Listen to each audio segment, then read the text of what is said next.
தோழர்கள் அனைவருக்கும் வணக்கம்.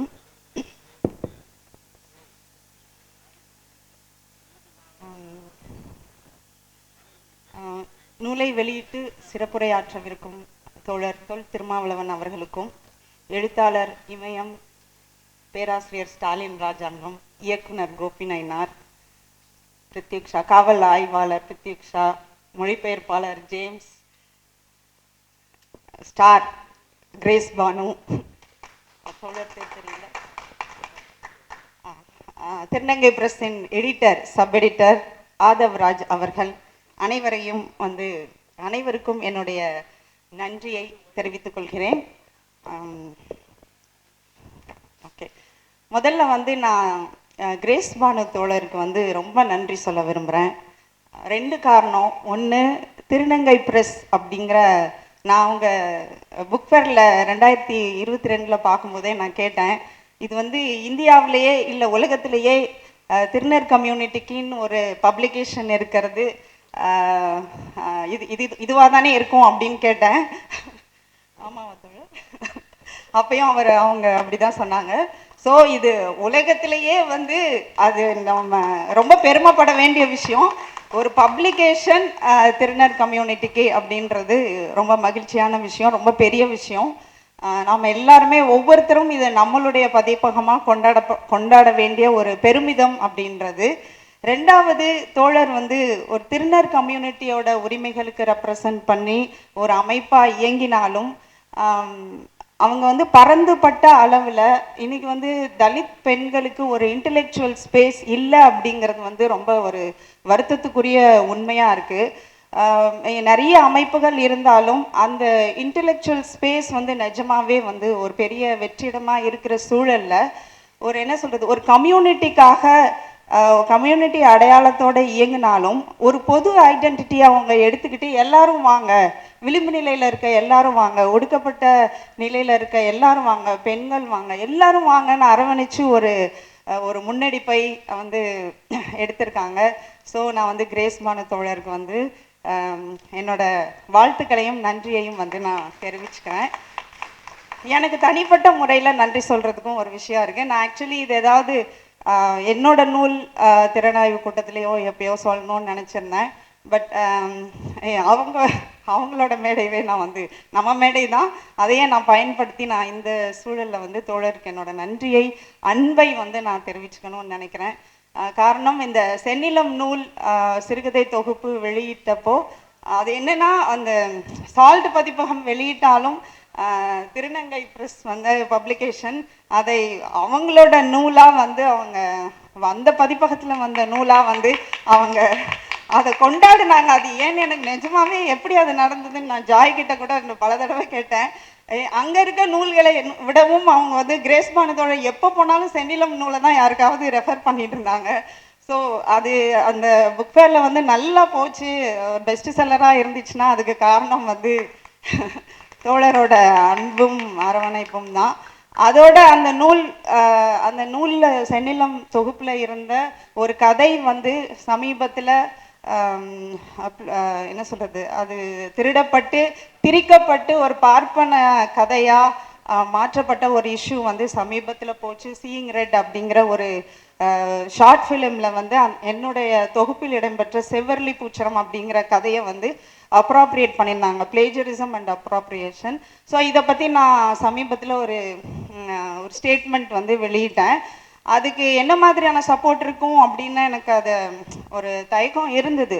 பட் அந்த சமயத்துலையும் கிரேஸ் பானு தோழர், திருநங்கை பிரஸ், திருநர் ஆர்கைவ்ஸ் இவங்கெல்லாம் எனக்கு கொடுத்த அந்த மாரல் சப்போர்ட் அண்ட் சாலிடாரிட்டி இருக்குல்ல, இது தமிழ்நாட்டு எல்லைகளை கடந்து ஒரு என்ன சொல்கிறது, பல மாநிலங்களை சேர்ந்த இந்த தலித் உரிமைகளுக்காக அந்த ஒரு பார்ப்பனிய திரிபுவாதத்துக்கு எதிராக தொடர்ந்து பேசக்கூடியவர்களை நோக்கி இது அந்த அளவுக்கு ரீச் ஆச்சு, இல்லை மெயின் ஸ்ட்ரீம் மீடியாவுக்கு இது ரீச் ஆச்சு அப்படின்னா அதுக்கு காரணம்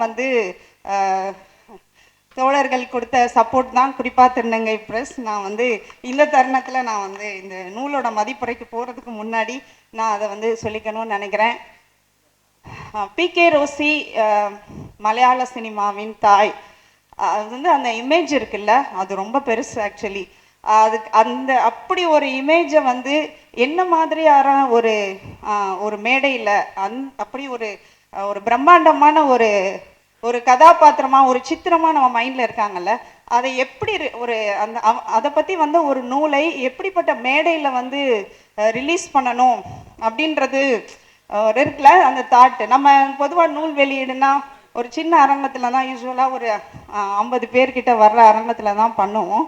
பட் இந்த இந்த அந்த அந்த பெரிய இமேஜ்க்கு ஏற்ற மாதிரியான ஒரு ஒரு நியாயத்தை வந்து அவங்க செஞ்சுருக்காங்க. அந்த வந்த நிகழ்ச்சியை பார்க்க முதல்ல அந்த இசை நிகழ்ச்சியில் ஆரம்பித்து அந்த ஆவணப்படம் இந்த டீம் எவ்வளோ எஃபர்ட் போட்டிருக்காங்க அப்படிங்கிறது வந்து ரொம்ப பெருசு. ஒவ்வொருத்தரும் அவ்வளோ எல்லா விஷயம் எதுவுமே வந்து ஒரு விளையாட்டாக ஒரு தடுமாற்றத்தோடு யாருமே செய்யலை. இவ்வளோ ப்ரொஃபஷ்னலாக ஆங்கர் பண்ணுறாங்க, இவ்வளோ ப்ரொஃபஷ்னலாக ஒவ்வொரு விஷயமும் ரொம்ப நேர்த்தியாக ரொம்ப ப்ரொஃபஷ்னலாக இருக்குது. ஸோ இந்த ஒட்டுமொத்த திருநங்கை பப்ளிகேஷன் டீமுக்கும் வந்து என்னுடைய வாழ்த்துக்களை தெரிவிச்சுக்கிறேன். ஓகே, இந்த முதல்ல நம்ம ஆப்வியஸாக எழுத்தாளர் மொழிபெயர்ப்பாளர் ஜேம்ஸ் அவர்களுக்கு நான் சாப்டர் பை சாப்டராகவே போகலான்னு நினைக்கிறேன்.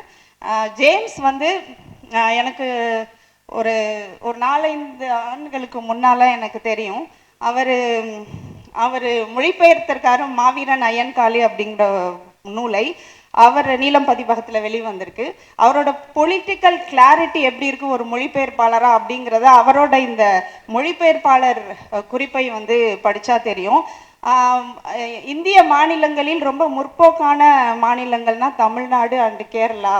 ஆனால் கேரளாவில் வந்து அரசியல் ரீதியாக இருக்கிற அந்த முற்போக்கு தன்மை வந்து சமூக ரீதியாக இன்னும் வளரவே இல்லை அப்படிங்கிறத வந்து ரொம்ப விரிவாக வந்து அவர் பல உதாரணங்களோட எழுதியிருக்காரு. குறிப்பாக சினிமா துறையில் வந்து இன்றைக்கும் இப்போ பி.கே. ரோசி வந்து முதல் மலையாள சினிமாவின் முதல் தாய் மற்றும் முதல் தலித் பெண். ஆனால் இன்னைக்கு வரைக்குமே வந்து ஒரு தலித் நடிகை வந்து ஒரு ஹீரோயின் கேரக்டரில் வரவே இல்லை. அங்கே வந்து நாயர்களும் வாரியார்களும் வந்து கோலோச்சி இருக்காங்க அப்படிங்கிற உண்மையை வந்து இவர் ரொம்ப அந்த பொலிட்டிக்கல் கிளாரிட்டியோட வந்து இந்த மொழிபெயர்ப்பாளர் குறிப்பு இருக்குது. ஸோ வாழ்த்துக்கள் தொடர். அப்புறம் அந்த தமிழர்களை அவங்க ஒவ்வாமையாக பார்க்குறத விடவும் அந்த பார்க்குறதை தவிர்த்துட்டு இவங்க பார்ப்பனியத்தை தான் அப்படி பார்த்துருக்கணும். ஆனால் இங்கே காட்டின ஒவ்வாமையை வந்து பார்ப்பனியத்தை அதற்கு மாறாக அரவணைச்சிக்கிட்டாங்க அப்படிங்கிற ஒரு உண்மையை வந்து அவர் சொல்கிறாரு. இல்லை, நான் ரொம்ப அந்த குறிப்பில் எனக்கு கிடைச்ச தகவல் ரொம்ப வியக்கத்தக்க தகவல் என்னென்னா, வெறும் அங்கே ஒரு வேலை வாய்ப்புக்காக அங்கே போய் ஒரு 3.5 மாதத்தில் வந்து ஒரு மொழியை கற்றுக்கிட்டு அந்த மொழியில் இப்படி ஒரு புலமை ரொம்ப அந்த புக்கை படிக்கும் போதே தெரியும், எந்த தடுமாற்றமும் இல்லை. நம்ம வந்து நேரடியாக ஒரு தமிழ் நூலை வந்து வாசிக்கிற ஒரு கம்ஃபர்ட்டை வந்து அவர் இந்த மொழியில் கொடுத்துருக்காரு. ஸோ வெறும் 3.5 ஆண்டுகள் ஒரு மொழியை கற்றுக்கிட்டு இப்படி ஒரு புலமையோடு அவர் மொழிபெயர்த்திருக்காரு அப்படிங்கிறதும் அவருக்கு என்னோட வாழ்த்துக்களை வந்து நான் தெரிவிச்சுக்கிறேன். அப்புறம் நான் அணிந்துரை எழுதியிருக்கும் பேராசிரியர் ஸ்டாலின் ராஜாங்கம் அவர்களுக்கும் சில குறிப்புகள் எடுத்துகிட்டு வந்தேன். அது எல்லாமே அவரே பேசிட்டாரு. அந்த முதல் அப்படிங்கிறது வந்து யாருடைய உடைமையாக இருக்குது அப்படிங்கிற விஷயத்தை அவர் தன்னோட அணிந்துரையிலை வந்து சொல்லியிருக்காரு. அப்புறம் இன்னொரு முக்கியமான விஷயம், இந்த நூல் நானும் நினச்சேன் இந்த புக்கை படிக்கும்போது பி.கே. ரோசியோட வரலாறு மட்டும் இல்லை, இது அதன் எழுத்தாளர் குன்னுக்குழி எஸ். மணி அவர்களோட வரலாறு தான். அவரோட அந்த என்ன சொல்கிறது, அந்த உழைப்பு இருக்குல்ல, அந்த பி.கே. ரோசியை தேடுகிற அந்த அவரோட வரலாறையும் சேர்ந்தது தான் அப்படின்றது எனக்கும் தோணுச்சு. அப்புறம் இன்னொரு முக்கியமான விஷயம் அவர் சொல்லியிருக்காரு, டாக்குமெண்டேஷன் பற்றி அவரோட பேச்சிலையும் சொன்னார். நான் ஒரு ஜேர்னலிஸ்டாக வந்து இந்த ஒர்க்கை வச்சும் சொல்ல முடியும், என்னோட ஜேர்னலிஸ்டிக் எக்ஸ்பீரியன்ஸ் இவ்வளோ வருஷத்துலையும் வச்சு சொல்ல முடியும். இந்த டாக்குமெண்டேஷன் நான் வந்து யங்ஸ்டர்ஸ் எல்லாருக்கும் சொல்கிறேன், ஆவணப்படுத்துதல் ரொம்ப முக்கியம், சமகாலத்தை எழுதுதல் ரொம்ப முக்கியம் அப்படின்னு சொல்லும்போது இந்த ஆவணப்படுத்துதல் வெறும் இந்த ஆவண காப்பகங்களில் இருக்கிற தரவுகள் வந்து அதோட போதாமையை பற்றி தோழர் எழுதியிருக்காரு. இதை நான் வந்து என்னோட துறை சார்ந்து நான் வந்து நிறைய சொல்லிட்டு வந்திருக்கேன். எனக்கு நான் ஃபஸ்ட்டு எழுத வந்தப்போ ஒரு பத்திரிகையாளராக எந்த தரவுமே கிடைக்காது. இப்போ ஒரு அட்ராசிட்டிக்கு அதை ஒரு கன்சாலிடேட் பண்ணணும், ஒரு வருஷத்துலையோ இல்லை 10 வருஷத்துலையோ எவ்வளோ வந்து காஸ்ட் அட்ராசிட்டிஸ் நடந்திருக்கு அப்படின்னு ஒரு கன்சாலிடேஷனாக ஒரு டேட்டா நம்ம கலெக்ட் பண்ணோன்னா அது இருக்காது. இப்போ நம்ம மைய நீரோட்ட ஊடகங்களில் வேலை செய்யும்போது இதை பற்றி இப்போது நம்பர்ஸ் தான் கேட்பாங்க. இதை உங்களை இதை சப்போர்ட்டிவ் டாக்குமெண்ட் என்ன, நீங்கள் சொல்கிறீங்க தமிழ்நாட்டில் வந்து இந்த மாதிரியான தொடர்ச்சியாக தலித்துகள் மேலே வன்கொடுமை இருக்குன்னு சொல்கிறீங்க அப்படின்னா அதுக்கான டேட்டா என்ன, எந்த அமைப்பு இல்லை எந்த இன்ஸ்டிடியூஷன் இதை பற்றின ஒரு ஆதாரத்தை வெளியிட்டிருக்காங்க அப்படின்னு கேட்பாங்க. அந்த தரவுகளை சேர்த்தா தான் நீங்கள் மெயின் ஸ்ட்ரீமுக்கு ஒரு ரிப்போர்ட்டே சப்மிட் பண்ண முடியும். ஆனால் அப்படியான தரவுகள் இப்போ நிறையா வந்திருக்கு. பட் அந்த பீரியடில் வந்து 2000 ஆரம்ப காலங்களில் வந்து ரொம்ப சேலஞ்சிங்காக இருக்கும். நம்ம கூகுள் பண்ணியோ இல்லை வேறு டாக்குமெண்ட்ஸோ சமகாலத்தில் அந்த டாக்குமெண்ட்ஸை எடுக்கிறது வந்து அப்படி ஒன்று இல்லவே இல்லை அப்படிங்கிறது தான். அப்போ நான் எந்த விஷயத்த உறுதியாக நம்பி இந்த பணியை செய்ய ஆரம்பித்தேன் அப்படின்னா அந்த வாக்குமூலங்கள் தான், மக்களோட வாக்குமூலங்கள். இதை நான் நிறைய ஜேர்னலிசம் படிக்கிற ஸ்டூடெண்ட்ஸுக்கும் சொல்லியிருக்கேன். அந்த ஆவணப்படுத்துதலில் ரொம்ப முக்கியம் வந்து நீங்கள் ஒரு கிராமப்புறத்துக்கு போகிறீங்க, ஒரு அட்ராசிட்டியை கவர் பண்ண போகிறோம் அப்படின்னா, இல்லை எனி லைஃப் எது வேணாலும் இருக்கலாம், கல்ச்சர் எது வேணாலும் இருக்கலாம், அதை நம்ம கவர் பண்ண போகிறோன்னா எனக்கு இது நடந்தது, என்னோட அப்பா அம்மாவுக்கு நடந்தது, என்னோட பாட்டி தாத்தாவுக்கு நடந்தது, நான் பார்த்தேன் இல்லை அவங்க பார்த்தாங்க, இப்படின்ற தகவல்கள் இருக்குல்ல, அதை பதிவு பண்ணுறது ரொம்ப முக்கியம் அப்படின்னு நான் சொன்னேன். ஏன்னா அதை நான் எனக்கும் சொல்லிக்கிட்டேன். அதை தான் வந்து என்னோட கட்டுரைகளோட ஆதாரமாக உயிர் நாடியாக நான் வச்சுக்கிட்டேன். இதுக்காக நான் நிறைய மீடியா நிறுவனங்களில் வந்து ஃபைட் பண்ணியிருக்கேன். இதுக்கு நீங்கள் ஆதாரம் கேட்டிங்கன்னா எப்படி கொடுக்க முடியும், அப்புறம் அதர் சைடு எடுத்துகிட்டு வாங்க அப்படின்னு சொல்லுவாங்க. ஏன்னா மீடியாவை பொறுத்த வரைக்கும் நடுநிலை ரொம்ப முக்கியம். ஸோ பாதிக்கப்பட்ட மக்களோட தரவுகளை, அவங்களோட வாக்குமூலத்தை, அவங்க தரப்பு விஷயங்களையும் நம்ம எழுதும்போது நீங்கள் அந்த சைட் போய் அந்த பாதிப்பை உண்டாக்கிய மக்களோட பதிவுகளையும் நீங்கள் எடுத்துகிட்டு வாங்கன்னு சொல்லும்போது ஒரு அட்ராசிட்டி நடக்கிற இடத்துல நமக்கு அது சாத்தியமே இல்லை. ஸோ அவங்க வந்து அதை பேச மறுப்பாங்க, இல்லை நம்மளை வந்து சந்தேகப்படுவாங்க, கேள்வி கேட்பாங்க. அப்போ நான் என்ன சொல்லுவேன்னா, இது அவங்க பேச மறுக்கிற டாக்குமெண்ட் விஷயத்தை நான் எப்படி ஒரு ஆதாரமாக கொடுக்க முடியும், அதனால் இவர்கள் இது குறித்து பேசவில்லை அப்படின்றத போட்டு என்னோட ரிப்போர்ட்டோட ஒரே ஆதாரமாக நான் வந்து பயன்படுத்தினது அந்த மக்களோட வாக்குமூலம் தான். ஸோ எனக்கு இந்த ஒர்க்கில் இந்த நூலோட ஒரு உயிர் நாடியாக நான் நினைக்கிறது அதோட ஒரு பியோர் ஜேர்னலிஸ்டிக் எக்ஸ்பீரியன்ஸ் தான். இது வரலாற்று ஆய்வு அப்படின்னு இருந்தால் கூட குன்னுக்குழி எஸ் மணி அவர்கள் வந்து அடிப்படையில் அவர் ஒரு சினிமா நிருபர். ஒரு சினிமா நிருபர் எப்படி இருக்காங்கன்னு நமக்கு தெரியும். எதை வந்து மையப்படுத்தி எழுதுறாங்க, ஒரு ஹீரோ ஹீரோயினோட அந்த என்ன சொல்கிறது, அந்த அந்த அந்த கிளாமர் இருக்குல்ல, அதுதான் வந்து இங்கே இருக்க சினிமா ரிப்போர்ட்டர்ஸோட ஒரு என்ன சொல்கிறது, ஒரு செய்திக்கான ஒன்று உயிர் நாடியாக இருக்குது. அவங்க என்ன ட்ரெஸ் பண்ணாங்க, எப்படி பேசினாங்க, யார் கூட இருந்தாங்க, இந்த மாதிரியான விஷயங்கள்லாம். ஆனால் அங்கே வந்து குன்னுக்குழி எஸ் மணி வந்து ஒரு தலித் சமூகத்தை சேர்ந்த ஒரு இன்டெலெக்சுவல் ஜேர்னலிஸ்ட் ரைட்டர். அவர் வந்து ஒரு மீட்டிங்கில் 1971 இந்த மாதிரி ஒரு மீட்டிங்கில் ஒரு 26 வயது இளைஞனா உட்காந்து கேட்கும்போது ஒரு விஷயத்த கேட்குறாரு, கேள்விப்படுறாரு. நம்மள மாதிரி ஸ்டேஜில் இருந்து பேசுகிற ஒரு மேகசினோட எடிட்டர் வந்து மலையாள சினிமாவின் முதல் கதாநாயகி வந்து ஒரு புல் சந்தையில் புல் விற்கும் ஒரு புலையார் சமூகத்தை சேர்ந்த பெண் அப்படின்றத இது பதிவு பண்ண உடனே அங்கே தொடங்குது அவரோட சர்ச். அவர் உடனே வந்து அந்த டைட்டில்லையே மலையாள சினிமாவின் முதல் கதாநாயகி ஒரு புல் விற்பவள் அப்படிங்கிற தலைப்பில் வந்து ஒரு சின்ன பையனா ஒரு முதல் கட்டுரையை எழுதிட்டு அதை பெருமையாக எல்லாருக்கிட்டையும் காமிச்சிட்டு இருக்க ஒரு ஆளாக தான் இருந்திருக்காரு. அந்த முதல் கட்டுரையில் இருந்து ஒரு மனுஷன் 40-50 வருஷம் டெடிக்கேஷனாக தன்னோட லைஃப்பை வந்து அர்ப்பணித்து தேடி தேடி தேடி தேடி எப்படி அந்த பீரியடில் வந்து நமக்கு என்ன கூகுள் கிடையாது, செல்ஃபோன் கிடையாது, எதுவுமே கிடையாது. ஆனால் அந்த பீரியடில் முழுக்க முழுக்க பயணம் செஞ்சு அந்த முதல் படத்தின் நாயகினா அந்த படத்தை ஒருத்தர் எடுத்துருக்கணும்ல, டைரக்டர், அவரை போய் பார்க்குறாரு. அதுக்கப்புறம் அவரோட கதாநாயகி அவங்க ரோசியோட தைக்காடு வீட்டுக்கு போகிறாரு. இந்த மாதிரி வந்து ஒரு என்ன சொல்கிறது, முழுமையாக பயணம் அந்த ஒவ்வொருத்தர் கொடுக்குற ரெஃபரன்ஸை வச்சு இந்த நூலை படிச்சிங்கனாலே உங்களுக்கு தெரியும். எனக்கு அஸ் எ ஜேர்னலிஸ்டாக இதில் முழுக்க அவரோட ஃபீல்டு ஒர்க் எவ்வளோ பேஷனேட்டாக அதை பண்ணியிருக்காரு அப்படிங்கிறது புரிஞ்சுது. ரெண்டாவது விஷயம், இது வந்து ஒரு என்ன சொல்கிறது, ஒரு பயங்கர இன்ட்ரெஸ்டிங்காக இருக்குது. நான் வந்து முதல்ல அவரோட சாப்டர் படித்த உடனே நான் ஃபஸ்ட்டு இந்த தோழருக்கு வந்து ஃபோன் பண்ணேன். ஃபஸ்ட்டு அவரோட முன்னுரையை படித்த உடனே எனக்கு தாங்க முடியல. ஸோ கிரேஸ்மானு தோழருக்கு ஃபோன் பண்ணி, என்ன தோழர் இப்படி, எனக்கு டக்குன்னு ஸ்ட்ரைக் ஆன விஷயம் வந்து மகாநடிகை படம் தான். ஸோ இந்த டேட்ஸ் எல்லாம் எனக்கு அப்போ நான் கவனிக்கல. இந்த மகாநடிகை படம் எப்போ வந்தது, இவர் எப்போ இந்த நூலை எழுதினாரு அப்படின்னு சொல்லி, நம்ம நிறைய பேர் மகாநடிகை படம் பார்த்துருப்போம்ல. அதில் வந்து ஒரு சமந்தா கேரக்டர் வந்து ஒரு ஜேர்னலிஸ்ட் கேரக்டர்.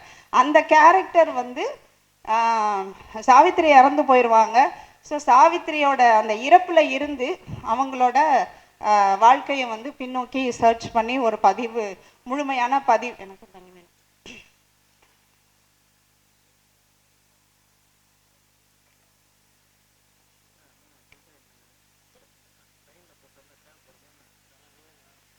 ஸோ அது பதிவு பண்ணுற மாதிரி அந்த அந்த சமந்தாவோட சர்ச்சில் சாவித்திரியோட ஹிஸ்ட்ரி, அவங்களோட வாழ்க்கை வரலாறை அப்படியே பிரதிபலிச்சிருப்பாங்க அந்த படத்தில். எனக்கு வந்து அந்த இந்த ஃப்ரேம் இருக்குல்ல, இந்த ஸ்ட்ரக்சர் இருக்குல்ல, இந்த ஃபார்ம் வந்து இவரோட முன்னுரையை படித்தா மேபி உங்களுக்கும் அது ஸ்ட்ரைக் ஆகலாம். அது நீங்கள் அதை பாருங்கள். இவர் வந்து இத்தனை வருஷமாக 50 வருஷமாக அவர் மைண்டில் ஒரு கதாநாயகி ஒரே படத்தில் நடித்து அதோட காணாமல் போயிட்டாங்க. அந்த கதாநாயகியை எனக்கு ரொம்ப ஸ்ட்ராங்காக தோணுன விஷயம் என்னென்னா, சாவித்திரி வந்து ரொம்ப பிரபலமான நடிகை. ஓகே, அவங்க இறப்புக்கு கொஞ்சம் முன்னாடி வரைக்குமே அவங்க நடிச்சிட்டு இருந்தாங்க. ஸோ அவங்களோட வாழ்க்கை வரலாறு, அந்த காலகட்டம் இதெல்லாம் பார்த்தோன்னா அது ரொம்ப தேடி போகிற அளவுக்கு ரொம்ப சிரமமான விஷயம்லாம் இல்லை. ஆனால் பிகே ரோசியோடது வந்து அவங்க 1928 ஒரே படத்தில் நடிச்சுட்டு அதோட அவங்க காணாமல் போயிட்டாங்க. ஸோ அந்த குன்னுக்குழி எஸ் மணியோட அந்த சர்ச் இருக்குல்ல, அது வந்து அந்த கதைக்கு வந்து இது நியாயமாக இருக்கும். அவர் வந்து ஒரு ஒரு ஒரு 50 வருஷம் பின்னோக்கி ஒரு தொலைந்து போன ஒரு நடிகையை தேடுறாருன்னு காட்டும்போது அந்த கதைக்கு அந்த பாட்டை அப்படியே எடுத்து அவங்க மகா நடிகை படத்துக்கு சாவித்திரிக்கு செட் பண்ணிட்டாங்களோ அப்படின்னு எனக்கு தோணுச்சு. ரொம்ப ஆதங்கமாக இருந்தது. நான் வந்து இவங்கக்கிட்ட வந்து கிரேஸ்மான தோழர்கிட்ட வந்து அந்த ஆதங்கத்தை சொன்னேன். இந்த நூல் வந்து வெறும் பிகே ரோசியோட வரலாறை அவர் எழுதியிருக்காரு. ரெண்டாவது மலையாள சினிமாவோட வரலாறும் இந்த நூலில் இருக்குது. உங்களுக்கு எதெல்லாம் கிடைக்கும் அப்படின்னா, மலையாள சினிமாவின் J C Daniel, father of Malayalam சினிமா, அவரோட வாழ்க்கை வரலாறும் நமக்கு கிடைக்கும். மலையாள சினிமாவோட மூல வரலாறு இருக்குல்ல, அதுவும் நமக்கு கிடைக்கும். அப்புறம் அந்த பிகே ரோசி வந்து காக்கரசி அப்படிங்கிற ஒரு நாடக கலைஞராக இருந்திருக்காங்க.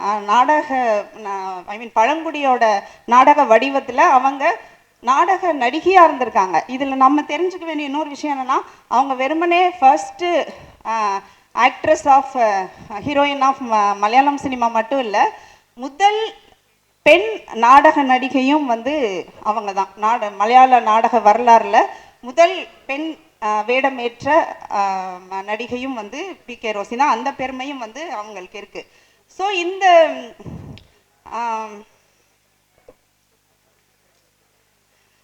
இந்த நாவலை வந்து இவர் குன்னுக்குழி எஸ் மணி அவர்கள் எழுதியிருக்கிறதுல இந்த முழுமையாக எனக்கு ஒரு விஷயம், ஒரு உணர்வு வெளிப்பாடு இருக்கும்ல, எந்த ஒரு படைப்புலையும் ஒரு மேலோங்கின ஒரு ப்ரைமரி இமோஷன் ஆஃப் இந்த படைப்பு இருக்குல்ல, அது என்ன அப்படின்னா, எனக்கு ஒவ்வொரு சாப்டர்லையும் ஒரு ஆதங்கத்தை அவர் வெளிப்படுத்துறது வந்து எனக்கு புரிஞ்சுது.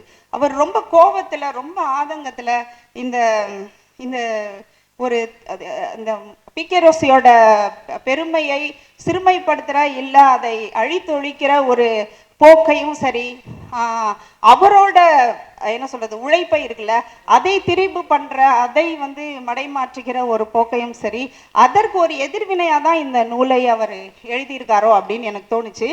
ஏன்னா இவர் வந்து குன்னுக்குழி எஸ் மணி அவர்கள் தொடங்கின இந்த சர்ச் வந்து அவங்க பிகே ரோசியை இவர் தேடி போறாரு. இதுக்கப்புறம் காலப்போக்கில் வந்து நிறைய பேர் அந்த மலையாள திரை உலகில் வந்து இந்த இந்த வரலாற்று தேடலுக்குள்ள தங்களை இணைச்சிக்கிறாங்க. உயர் ஆதிக்க சாதியினர் அந்த சமூகத்தை சேர்ந்த எழுத்தாளர்கள் பத்திரிகையாளர்கள் வந்து இந்த தேடலுக்குள்ள தங்களை இணைச்சிக்கிறாங்க. என்ன நடக்குது அப்படின்னா, குன்னுக்குழி எஸ் மணி வந்து உறுதியா ஐடென்டிட்டியை புலையர் சமூகத்தை சேர்ந்த பிகே ரோசி தான் மலையாள சினிமாவின் தாய் அப்படிங்கிற அந்த ஐடென்டிட்டி மேல ரொம்ப அதை எஸ்டாப்ளிஷ் பண்றதுக்கு போராடுறாரு. ஸோ இவங்களுக்கு அவரு ரொம்ப பிரச்சனையா இருக்கனால இந்த முதல்ல நம்ம குன்னுக்குழி எஸ் மணியை வந்து நம்ம காலி பண்ணோம். ஸோ அவரை காலி பண்ணிட்டா பிகே ரோசியை வந்து ஈஸியாக காலி பண்ணலாம் அப்படிங்கிறதுனால இவர் இந்த புக்கை எழுதுறதுக்கு முன்னாடியே இந்த சேலங்காடு கோபாலகிருஷ்ணன் ஒரு ஜேர்னலிஸ்ட் வந்து ஜேசி டேனியல் மலையாள சினிமாவின் தந்தை, அவரை அந்த விகத குமாரன் படத்தை எடுத்தால அவரோட வரலாறை வந்து அவர் ஒரு நூலாக எழுதிடுறார். அப்புறம் நஷ்ட நாயகி அப்படின்னு சொல்லி த லாஸ்ட் ஹீரோயின் அப்படிங்கிற தலைப்பில் வந்து வினு ஆப்ரஹாம் அப்படிங்கிறவர் வந்து ஒரு புக்கை பப்ளிஷ் பண்ணிடுறாரு. இதுக்கப்புறம் தான் வந்து செல்லுலாய்டு அப்படிங்கிற ஜேசி டேனியலோட வாழ்க்கை வரலாறு வந்து ஒரு படமாக ஆகுது. இதுக்கு இடையில வந்து இதில் எல்லாத்துலேயுமே என்னென்னா, இந்த நூலில் மணி அவர்கள் சொல்கிறது போல பயங்கரமான அப்ராப்ரியேஷன் நடந்துச்சு இந்த காலகட்டத்தில். அது என்ன அப்படின்னா,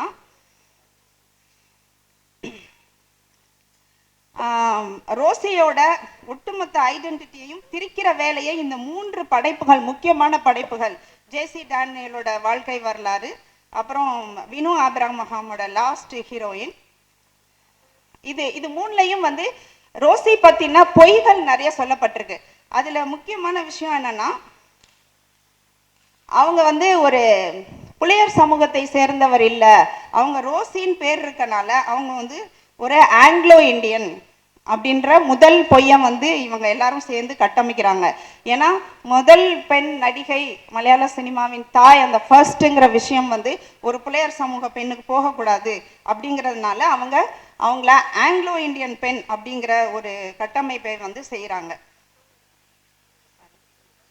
ஓகே, ரெண்டாவது, அவங்க ஃபர்ஸ்ட் ஹீரோயினே கிடையாது அப்படிங்கிறத ரொம்ப வருஷம் அவங்க எஸ்டாப்ளிஷ் பண்ணியிருக்காங்க. எம்கே கமலம், அதாவது 3வது படத்துல நடிச்ச எம்கே கமலம் அப்படிங்கிற ஆர்டிஸ்ட்டை வந்து மலையாள சினிமாவின் தாய் அப்படின்னு கட்டமைக்கிற வேலையை வந்து இவர் இந்த சேலங்காடு கோபாலகிருஷ்ணன்கிற அப்பர் காஸ்ட் ஜேர்னலிஸ்ட் வந்து ரொம்ப ட்ரை பண்ணியிருக்காரு. பாலன் அப்படின்ற தலைப்புல வந்த அந்த படம் வந்து முதல் பேசும் படம், ஆனா முதல் மலையாள படம். இது வந்து ஒளியற்ற படம், விகத குமாரன் வந்து சைலண்ட் மூவி. அதனால இவங்க என்ன மாதிரி எஸ்டாப்ளிஷ் பண்றாங்க அப்படின்னா, பேசினா தானே அது மலையாள படம் ஆகும். ஸோ ஒலி இல்லாத படத்தில் நடித்ததுனால இதை ஃபர்ஸ்ட் சினிமாவாக கன்சிடர் பண்ண முடியாது. அதனால எம்கே கமலம்ங்கிற ஒரு அப்பர் காஸ்ட் ஆர்டிஸ்ட்டு அவங்க தான் வந்து ஃபர்ஸ்ட் ஹீரோயின் எஸ்டாப்ளிஷ் பண்ணுறதுக்கு ரொம்ப வருஷம் பல திருப்பு வேலைகளில் வந்து அவங்க ஈடுபட்டிருக்காங்க. அப்புறம் ரோசியோட அப்பா மட்டும்தான் நம்ம டாக்குமெண்ட்ரியில் பார்த்தோம். ரோசியோட அப்பா மட்டும்தான் கிறிஸ்டியானா கன்வெர்ட் ஆனார். ஆனால் இவங்க எல்லாம் குடும்பமே கன்வெர்ட் ஆயிடுச்சு அப்படிங்கிற ஒரு விஷயத்தை ஏன் சொல்கிறாங்க அப்படின்னா, கிறிஸ்டியன் அப்படிங்கிற ஐடென்டிட்டி, அதன் மூலமாக அந்த ஆங்கிலோ இண்டியன் ஐடென்டிட்டியை எஸ்டாப்ளிஷ் பண்ணுறதுக்காக இவங்க அந்த ஹிந்து புலையர் அப்படிங்கிறத எரேஸ் பண்ணுறாங்க. அப்புறம் அந்த டாக்குமெண்ட்ரியில் வந்து நம்ம பார்த்தோம், ரோசி வந்து ஒரு உயிர் அந்த படம் வெளியாகி திரைச்சீலை கிழிக்கப்பட்டு அடித்து நொறுக்கப்பட்டு, ரோசியின் வீடு அடித்து நொறுக்கப்பட்டு அவங்க உயிர் பிழைக்கிறதுக்காக ஓடும்போது ஒரு லாரி, சினிமாவில் தான் நடக்கும் அந்த மாதிரி, ஒரு லாரியை வந்து நிறுத்தி அந்த லாரியில் ஏறி போகிறாங்க.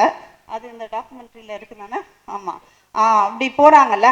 அவங்க போய் அந்த லாரி டிரைவர் அவர் கேசவ பிள்ளைங்கிறவரையே வந்து திருமணம் செஞ்சுட்டு செட்டில் ஆயிடுறாங்க. அப்படிங்கிறது தான் குன்னுக்குழி எஸ் மணி அவர்களோட அந்த ஆய்வில் தெரிய வந்த உண்மை. ஆனால் இவங்க இந்த அப்பர் காஸ்ட் ரைட்டர்ஸ் ஜேர்னலிஸ்ட் இவங்க என்ன சொல்கிறாங்க அப்படின்னா, ஒரு லாரி டிரைவரோட வந்து ரோசி ஓடி போயிட்டாங்க. அப்புறம் அப்புறம் ஏன்னா அவங்களுக்கு சினிமாவில் நடித்ததுனால, சினிமாவில் நடித்த பொண்ணுக்கு வந்து கேரக்டர் சரி இருக்காது அப்படின்னு சொல்லி அவங்க யாரும் வந்து அவங்கள திருமணம் செஞ்சுக்க தயாராக இல்லை, அதனால வந்து ஒரு லாரி டிரைவரோட ஓடி போயிட்டாங்க அப்படின்னு ஒரு கட்டுக்கதையை வந்து சொல்றாங்க திருப்பி திருப்பி. அப்புறம் இந்த புக்கு இல்லாம நான் சில ரிப்போர்ட்ஸ் வாசித்தேன். அதுல வந்து ரோசி சூசைட் பண்ணிக்கிட்டாங்க.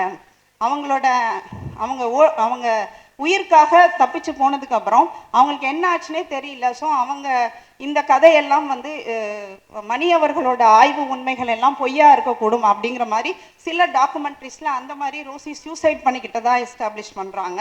அப்புறம் இன்னும் சில டாக்குமெண்ட்ரிஸ்ல நிறைய டாக்குமெண்ட்ரிஸ் அதுக்கப்புறம் ரோசி பத்தி வந்திருக்கு. அதுல என்ன சொல்றாங்கன்னா, ரோசி வந்து இங்க இருந்து நாகர்கோயில்ல போய் அங்க போய் கல்யாணம் பண்ணி செட்டில் ஆகிட்டு அவங்க ஒரு பிராமண பெண்ணா மாறிட்டாங்க அப்படின்னு சில டாக்குமெண்ட்ரிஸ்ல இருக்கு. இப்போ இது எதுக்கு பண்றாங்கன்னா, இன்னும் 100 வருஷம் கழிச்சு இந்த மாதிரி எஸ்டாப்ளிஷ் பண்றதோட ஆபத்து என்ன ஆகும்னா, இன்னைக்கு உயிர் பிழைக்க ஓடி போய் பிராமண பெண்ணா எப்படி ஆக முடியும்? பிராமண பெண்ணா ஒருத்தர் திடீர்னுலாம் ஆக முடியாது. ஆனா அப்படி ஒரு ஐடென்டிட்டியில் அவங்க வாழ்ந்தாங்கன்னு ஏன் கட்டமைக்கிறாங்க அப்படின்னா, இன்னொரு 100 வருஷம் கழிச்சு ரோசிங்கிறவங்க வந்து ஒரு பிராமண பெண்ணாதான் பிறந்தாங்க அப்படிங்கிற ஒரு பொய்யான ஒரு வரலாற்றை கட்டமைக்கிறதுக்கான ஒரு முயற்சி தான். ஸோ இப்படிதான் வந்து இது எல்லாமே நடந்த அப்ராப்ரியேஷன். ஸோ இதில் இந்த ஃபர்ஸ்ட் ஹாஃப் தான் நம்ம டாக்குமெண்ட்ரியில் பார்த்துருக்கோம். என்னை பொறுத்த வரைக்கும் அந்த ரோசி தப்பிச்சு போகிறாங்கல்ல, அந்த major part of her life, அந்த 26 வயதுலேருந்து 84 வயது வரைக்கும் அவங்க உயிர் துறக்கிற அந்த 84வது வயது வரைக்கும் இருக்கிற வாழ்க்கை இருக்குல்ல, அதுதான் என்னை ரொம்ப ஹாண்ட் பண்ணிச்சு நிஜமா. ஏன்னா அவங்க இந்த சர்ச்ல அவர் சொல்லுவார் மணி, அவங்களுக்கு 2 குழந்தைங்க. அந்த 2 குழந்தைங்களுக்கும் இவர் ஒவ்வொருத்தரா தேடி போறாரு. அந்த பசங்களை தேடுறாரு, அந்த மகளை தேடுறாரு, அவங்க ரிலேஷன் எல்லாரையும் தேடுறாங்கல்ல. நாகர்கோயில்ல யாருக்குமே ரோசிக்கு இப்படி ஒரு பின்னணி இருக்கிறதே தெரியல. அவங்க அந்த மாதிரி விஷயத்த ஷேரே பண்ணல. 84 வயசுல அவங்க உயிர் துறக்கிற வரைக்கும் இந்த விஷயத்த அவங்க மைண்ட்லேயே வச்சுட்டு இருப்பாங்கல்ல. இதுதான் என்ன வந்து அதுக்கு எவ்வளோ பெரிய ஒரு என்ன சொல்றது, அவங்க எதுக்கு அதை சும்மா கூட அதை சொல்லலை. அவங்க அம்மா பாட்டு பாடுவாங்கன்னு பசங்களுக்கு தெரியுமே தவிர, அவங்க நாடகத்தில் நடிச்சிருக்காங்கன்னு தெரியுது. பட் இந்த சினிமா பார்ட் இருக்குல்ல, இது ரொம்ப புதுசாக இருக்குது. எல்லாரும் வந்து கொஞ்ச காலத்துக்கு அப்புறம் இவங்களை இந்த பசங்களை தேடி போய் சொல்ல இவங்களுக்கு ரொம்ப புதுசாக இருக்குது. ஸோ என்ன சொல்கிறது, அந்த மனசுக்குள்ளே போட்டு ஒரு உண்மையை புதைச்சி வச்சு இவ்வளோ ஆண்டுகள் புதைச்சி வைக்கிற அது எனக்கு நிஜமாவே என்ன ரொம்ப ஹாண்ட் பண்ணிருச்சு. அது கடைசி வரைக்கும் அவங்க அதை சொல்லவே இல்லை அப்படின்றது. அப்புறம் நான் முடிச்சுக்கிறேன். இதில் இறுதி சாப்டர் வந்து இதில் இன்னொரு சூழ்ச்சி இருக்குது. கேரள கவர்மெண்ட் வந்து 2012ஆம் ஆண்டு ரோசி பேரில் ஒரு அவார்ட் கொடுக்கணும்னு அறிவிச்சும் இன்ன வரைக்கும் அது சாத்தியப்படல. ஏன்னா இவங்க இந்த திரிபுவாதம் இருக்குல்ல, இந்த ரோசியோட ஐடென்டிட்டியை இவங்க திரிச்சுக்கிட்டே இருக்கிறது. கேரள சினிமா சங்கத்தில் மேலோங்கி இருக்கிற ஆதிக்க சாதி அரசியல் இருக்குல்ல, அது வந்து ரோசி பேர்ல இந்த அவார்டை கொடுக்க விடாம இன்னும் பண்ணிட்டு இருக்காங்க அப்படின்றது. இந்த சாப்டர் கடைசி சாப்டர்ல நம்ம எல்லாரும் இவங்க இது வரைக்கும் பேசினவங்க எல்லாரும் சொன்னாங்க ஒரு விஷயம், ரோசி வந்து ஒரு துயர நாயகி, ரோசி வந்து ஒரு தொலைந்து போன நாயகி அப்படின்லாம் சொன்னாங்க. ஆனா எனக்கு அதுல உடன்பாடு இல்லை நிஜமாவே.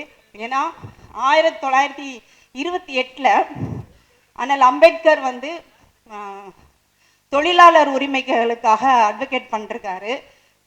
8 மணி நேர பணி நேரத்துக்காக குரல் கொடுத்துட்டு இருக்காரு. பம்பாய் சட்டமன்றத்தில் மெட்டர்னிட்டி லீவுக்காக பேசுறாரு.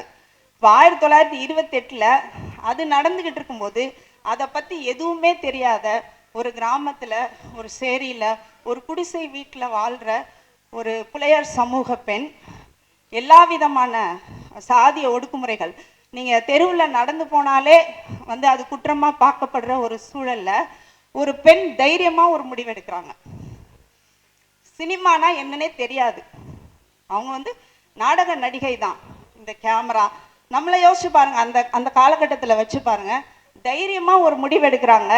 சினிமாவில் நடிக்க வரையான்னு அந்த டைரக்டர் கேட்டப்போ அவங்க கொஞ்சம் கூட யோசிக்கல.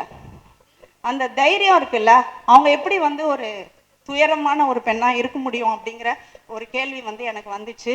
அவங்க வந்து அவங்க மாடர்னிட்டியை உடனே அக்செப்ட் பண்ணிட்டாங்க. நம்ம எல்லாம் வந்து அந்த காலத்தில், இந்த காலத்திலேயே வந்து வர்ற நவீனங்களை பார்த்து நம்ம அவ்வளோ பயப்படுறோம். ஆனால் அந்த காலத்தில் ஒரு கல்வியே இல்லாத ஒரு சூழலில் அந்த சினிமா தான் வந்து ஹையஸ்ட் அந்த டெக்னாலஜிக்கல் மாடர்னிட்டியோட ஒரு சிம்பிளாக இருக்குது. அதை பார்த்து அவங்க ஒரு துளி தயக்கம் கூட படாமல் துணிச்சலாக நான் இந்த படத்தில் நடிக்கிறேன் அப்படின்னு ஒரு முடிவு எடுத்திருக்காங்க. ஸோ ரோசி வந்து ஒரு நாளும் துயரத்தின் நாயகியா இருக்க முடியாது.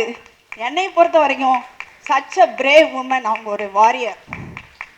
அப்புறம் அந்த உண்மையை அவங்க ஒரு காரணத்துக்காக அவங்க சொல்லவே இல்லை, மனசுக்குள்ள வச்சுட்டு இருக்காங்கல்ல, எப்பயாவது உளறி இருக்கலாம், அதுக்கு ஒரு கன்விக்ஷன் தேவை.